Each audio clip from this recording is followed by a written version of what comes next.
Putin v Prigozhin, is Wagner too valuable to crush? When Wagner's forces turned their guns against Russian forces, it led to panic in Moscow. But after the coup was aborted and its leader accused of treachery, it was business as usual for the group's lucrative Africa operations. Piotr Sauer and Jason Burke report. Yevgeny Prigozhin's march on Moscow caused panic and led Vladimir Putin to go on the airways to condemn the head of Wagner.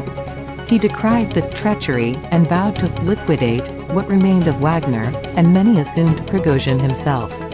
In the days that followed, something more subtle happened. As our correspondent Piotr Sauer tells Noshin Iqbal, while Russian state TV has called Prigozhin corrupt and traitorous, it emerged that he had been invited for a face-to-face meeting with the Russian president. Meanwhile, in Africa, where Wagner has a large and growing presence, Jason Burke reports that the message being sent to regimes that rely on it is a clear one: it's business as usual. Russia-Ukraine war live. Zelensky set to meet key NATO leaders as Russia strikes Kyiv for second night in a row. Zelensky set to meet key NATO leaders. Zelensky will hold a series of bilateral meetings with NATO leaders today, after they declared his country's future lay inside the alliance but rebuffed his call for a timeline to membership. Zelensky will join the NATO leaders on the second day of their summit in Vilnius for an inaugural session of the NATO-Ukraine Council, a body established to upgrade relations between Kyiv and the 31-member transatlantic military alliance. He will also meet separately with the U.S. President, Joe Biden, as he seeks more arms and ammunition from the United States and other NATO nations to fight the war triggered by Russia's invasion of Ukraine in February last year. The US, Britain, France, and Germany are expected to issue assurances to Kyiv of long-term security support in the form of advanced weaponry, training, and other military aid, possibly soon after the summit ends, according to officials. The UK Prime Minister, Rishi Sunak, and Volodymyr Zelensky have held a meeting at the NATO summit, Ukraine's president has confirmed. He posted to Telegram to say, "Meeting with Rishi Sunak. Third meeting and third success for Ukraine at the summit today. Defense, politics, and our common security. We thanked for the weapons, in particular, long-range weapons and strong support for Ukraine on the way to NATO. And we are preparing security guarantees for Ukraine on the way to NATO. A very good meeting. Germany to send additional Patriot launchers and missiles to Ukraine, Zelensky." Volodymyr Zelensky has thanked Germany on his Telegram channel for agreeing to send more Patriot launchers and missiles to Ukraine after speaking with Chancellor Olaf Scholz at the NATO summit in Vilnius. In a message, Ukraine's president posted, "We continued the conversation about security guarantees for Ukraine on the way to NATO with Chancellor Scholz. I appreciate your support. There is an agreement on additional Patriot launchers and missiles for them from Germany. This is very important for protecting life in Ukraine from Russian terror. I am grateful for Germany's readiness for long-term support of Ukraine and our defense of freedom." A joint communiqué published on Tuesday did not mention plans for the office, which had been discussed as part of the alliance's plans to deepen cooperation with partners in the Asia-Pacific. For the second year running, heads of state from Australia, Japan, New Zealand, and South Korea attended the summit, which is increasingly concerned with the threat of China alongside Russia. France had openly opposed the plans for a NATO liaison office in Tokyo, concerned that it would antagonize China and be interpreted as territorial overreach. On Wednesday, the Chinese mission to the EU said it was deeply concerned about NATO's ambition of seeking expansion and eastward movement into the Asia-Pacific. The joint communiqué said that China's stated ambitions and coercive policies challenge our interests, security and values, and expressed concern about its deepening strategic partnership with Russia. Megalodon, one of the most fearsome sharks that ever lived, wasn't the cold-blooded killer it's made out to be, at least not literally. Tiger sharks, one of Australia's primary predators, may help ecosystems respond to extreme climate events. Sharks are millions of years older than dinosaurs, and 5 other facts that may surprise you.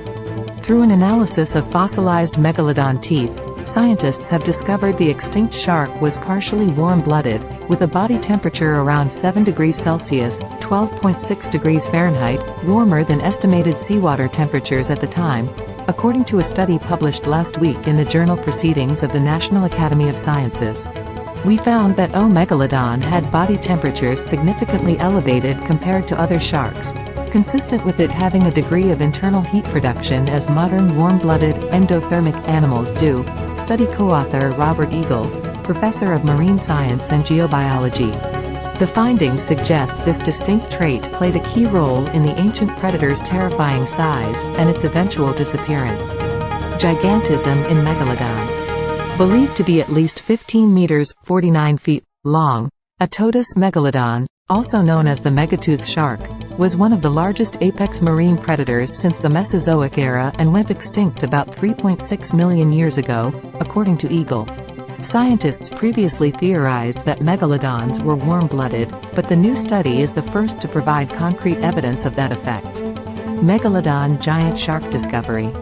The extinct superpredator megalodon was big enough to eat orcas, scientists say. The researchers observed how closely carbon-13 and oxygen-18 isotopes found in the ancient shark's fossilized teeth were bonded together, a data point that can reveal how warm the body was. From this finding, they deduced the megalodon's average body temperature was about 27 C, 80 F. Like modern great white and mako sharks, megalodons were regionally endothermic, which means they had the ability to regulate the temperature in certain parts of the body, according to the study. In contrast, the body temperatures of other cold-blooded apex predators are regulated by the temperature of the water around them. Being warm-blooded may have been one of the key drivers fueling megalodons' massive size and overall prowess as predators, according to senior study author Kenshu Shimada, a paleobiologist at DePaul University in Chicago.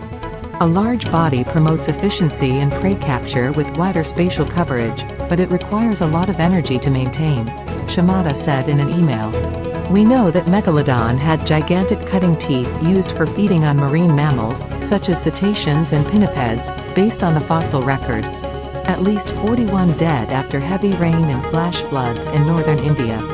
Flash floods and landslides caused by heavy rain in northern India have killed at least 41 people since the weekend, according to local authorities.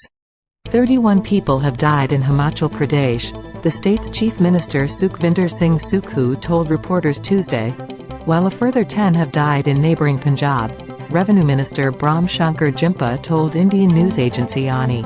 Sukhu said 6 helicopters had been deployed, and so far over 2,000 people have been evacuated. Further rain is forecast in both Himachal Pradesh and Punjab, though the Indian Meteorological Department says it is expected to ease. Isolated heavy to very heavy rainfall is forecast for the northern regions of Punjab, Haryana, Chandigarh, Delhi, Rajasthan, and Uttar Pradesh until the end of the week, the department said Sunday. Residents maneuver through a flooded street in the city of Kurume, Fukuoka Prefecture, on July 10, 2023, after heavy rains hit wide areas of Kyushu Island. One person died in a landslide and hundreds of thousands of people have been urged to evacuate their homes in southwestern Japan as forecasters on July 10 warned of the heaviest rain ever in the region.